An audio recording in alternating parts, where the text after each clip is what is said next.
The Human Cycle by Sri Aurobindo. Chapter 18. The Infrarational Age of the Cycle. At a higher stage of development, or of a return towards a fuller evolution, for the actual savage in humanity is perhaps not the original primitive man, but a relapse and reversion towards primitiveness. The infrarational stage of society may arrive at a very lofty order of civilization. It may have great intuitions of the meaning or general intention of life, admirable ideas of the arrangement of life, a harmonious, well-adapted, durable, and serviceable social system, an imposing religion, which will not be without its profundities, but in which symbol and ceremonial will form the largest portion, and for the mass of man will be almost the whole of religion. In this stage, pure reason and pure spirituality will not govern the society or move large bodies of men, but will be represented, if at all, by individuals, at first few, but growing in number as these two powers increase in their purity and vigor and attract more and more votaries. This may well lead to an age, if the development of reason is strongest, of great individual thinkers who seize on some idea of life and its origins and laws, and erect that into a philosophy, of critical minds, standing isolated above the mass, who judge life, not yet with a luminous largeness, a minute flexibility of understanding, or a clear and comprehensive profundity, but still with power of intelligence, insight, acuteness, perhaps even a preeminent social thinker here and there, who, taking advantage of some crisis or disturbance, is able to get the society to modify or reconstruct itself on the basis of some clearly rational and intelligent principle. Such an age seems to be represented by the traditions of the beginnings of Greek civilization, or rather the beginnings of its mobile and progressive period. Or, if spirituality predominates, there will be great mystics, capable of delving into the profound and still occult psychological possibilities of our nature, who will divine and realize the truth of the self and spirit in man. And, even though they keep these things secret and imparted only to a small number of initiates, may yet succeed in deepening with them the crude forms of the popular life. Even such a development is obscurely indicated in the old traditions of the mysteries. In prehistoric India, we see it take a peculiar and unique turn, which determined the whole future trend of the society, and made Indian civilization a thing apart, and of its own kind in the history of the human race. But these things are only a first beginning of light In the midst of a humanity which is still infrarational, as well as infraspiritual, and even when it undergoes the influence of these precursors, responds only obscurely to their inspirations, and without any clearly intelligent or awakened spiritual reception of what they impart or impose. It still turns everything into infrarational form and disfiguring tradition, and lives spiritually by ill-understood ceremonial and disguising symbol. It feels obscurely the higher things, tries to live them in its own stumbling way, but it does not yet understand. It cannot lay hold either on the intellectual form or the spiritual heart of their significance. As reason and spirituality develop, they begin to become a larger and more diffused force, less intense perhaps, but wider and more effective on the mass. The mystics become the sowers of the seed of an immense spiritual development, in which whole classes of society, and even men from all classes, seek the light, as happened in India in the age of the Upanishads. The solitary individual thinkers are replaced by a great number of writers, poets, thinkers, rhetoricians, sophists, scientific inquirers, who pour out a profuse flood of acute speculation and inquiry, stimulating the thought habit and creating, even in the mass, a generalized activity of the intelligence. As happened in Greece in the age of the sophists. The spiritual development, arising uncurbed by reason in an infrarational society, has often a tendency to outrun at first the rational and intellectual movement. For the greatest illuminating force of the infrarational man, as he develops, is an inferior intuition, an instinctively intuitional sight arising out of the force of life in him, and the transition from this to an intensity of inner life and the growth of a deeper spiritual intuition, which outleaps the intellect and seems to dispense with it, is an easy passage in the individual man. But for humanity at large, this movement cannot last.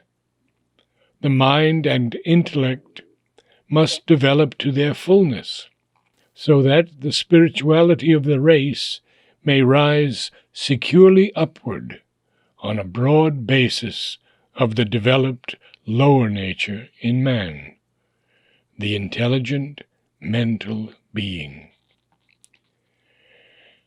Therefore we see that the reason in its growth either does away with the distinct spiritual tendency for a time, as in ancient Greece, or accepts it, but spins out around its first data and activities a vast web of the workings of the intelligence, so that, as in India, the early mystic seer is replaced by the philosopher mystic, the religious thinker, and even the philosopher, pure and simple. For a time, the new growth and impulse may seem to take possession of a whole community, as in Athens or in old Aryan India. But these early dawns cannot endure in their purity, so long as the race is not ready. There is a crystallization, a lessening of the first impetus, a new growth of infrarational forms, in which the thought or the spirituality is overgrown with inferior accretions, or it is embedded in the form, and may even die in it. While the tradition of the living knowledge, the loftier life and activity, remains the property of the higher classes, or a highest class.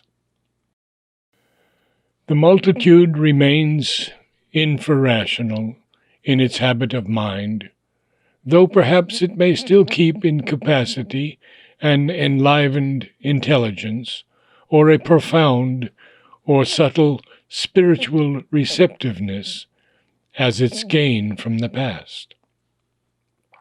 So long as the hour of the rational age has not arrived, the irrational period of society cannot be left behind. And that arrival can only be when not a class or a few, but the multitude has learned to think, to exercise its intelligence actively. It matters not at first, however imperfectly, upon their life, their needs, their rights, their duties, their aspirations as human beings.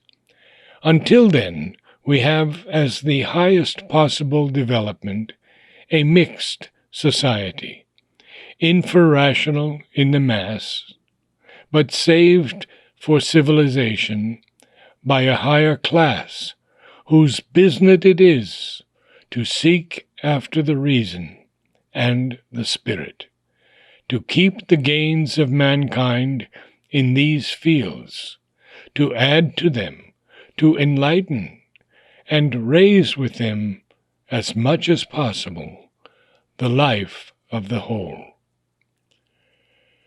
At this point, we see that nature, in her human mass, tends to move forward slowly on her various lines of active mind and life towards a greater application of reason and spirituality, which shall at last bring near the possibility of a rational and eventually a spiritual age of mankind. Her difficulties proceed from two sides. First, while she originally developed thought and reason and spirituality by exceptional individuals, now she develops them in the mass by exceptional communities or nations. At least in the relative sense of a nation governed, led, and progressively formed and educated by its intellectually or spiritually cultured class or classes. But the exceptional nation, touched on its higher levels by a developed reason or spirituality, or both, as were Greece and later Rome in ancient Europe, India, China, and Persia in ancient Asia, is surrounded or neighbored by enormous masses of the old infrarational humanity, and endangered by this menacing proximity. For until a developed science comes in to redress the balance, the barbarian has always a greater physical force and unexhausted native power of aggression than the cultured peoples. At this stage, the light and power of civilization always collapses in the end, before the attack of the outer darkness. Then, ascending nature has to train the conquerors more or less slowly with long difficulty and much loss and delay, to develop among themselves what their incursion has temporarily destroyed or impaired. In the end, humanity gains by the process.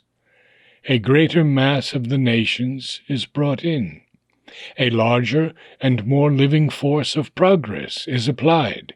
A starting point is reached from which it can move to richer and more varied gains.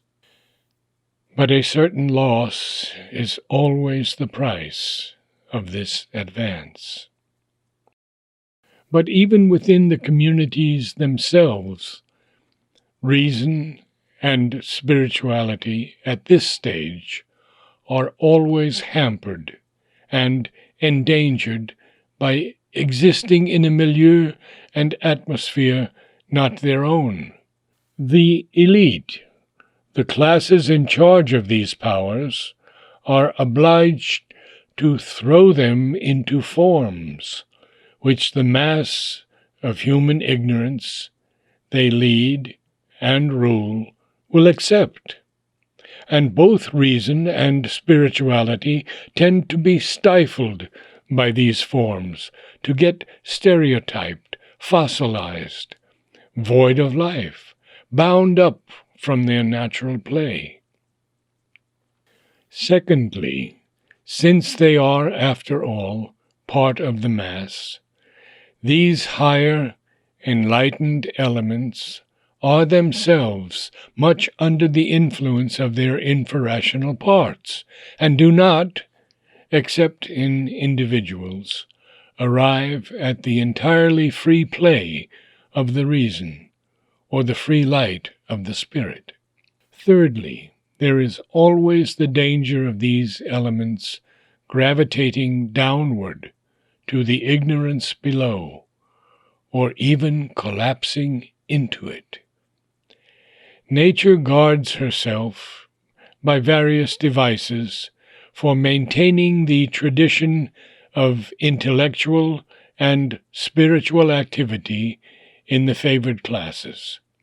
Here she makes it a point of honor for them to preserve and promote the national culture.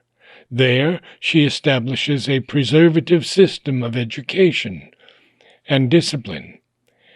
And in order that these things may not degenerate into mere traditionalism, she brings in a series of intellectual or spiritual movements which by their shock revivify the failing life and help to bring about a broadening and an enlarging, and to drive the dominant reason or spirituality deeper down into the infrarational mass.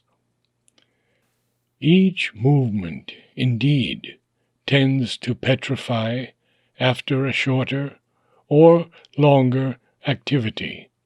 But a fresh shock, a new wave, arrives in time to save and regenerate. Finally, she reaches the point when, all immediate danger of relapse overcome, she can proceed to her next decisive advance in the cycle of social evolution. This must take the form of an attempt to universalize, first of all, the habit of reason and the application of the intelligence and intelligent will to life. Thus is instituted the rational age of human society, the great endeavor to bring the power of the reason and intelligence to bear on all that we are and do, and to organize in their light and by their guiding force the entire existence of the race.